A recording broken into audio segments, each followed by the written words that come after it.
ज्ञात करना सिखाऊंगा। स्थानीय मान कैसे ज्ञात किया जाता है। तो वो स्थानीय मान, जैसे इस नाम से हमें पता चल गया है, स्थानीय मान स्थान का मान मानी क्या मान है, यानी किसी भी अंक का उस स्थान का मान कितना है वो चीज ज्ञात करनी है। जैसे मैंने एक प्रश्न लिख लिया है 34,771 में 3, 4, 1 का स्थानीय मान ज्ञात करना है।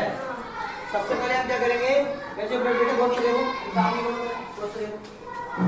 सबसे पहले क्या करेंगे हम 34,771 में 3 का स्थानीय मान निकालेंगे।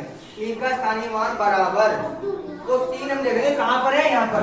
3 के बाद कितने अंक हैं, 4 जीरो लगा देंगे। 3 के बाद हम क्या करें, 3 के बाद 4 जीरो लगा देंगे। इसी प्रकार 4 के बाद कितने अंक हैं, 3, तो 4 के स्थानीय मान के लिए 4 का 3 जीरो लगा देंगे। इसी प्रकार अगर 1 का निकालेंगे तो 1 के बाद तो कोई अंक है नहीं, तो क्या जीरो लगेगा, तो जितनी संख्या लास्ट पर जितनी संख्या होती है तो उतनी संख्या लिख जाती है। समझ में आया स्थानीय मान।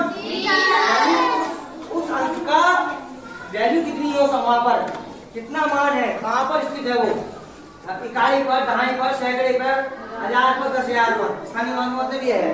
अब इसी क्रम में मैंने आपको 5,231 में 5, 2, 3, 1 का स्थानीय मान ज्ञात करना है। ये होमवर्क के करके लाना। ठीक है बच्चों, समझ में आया।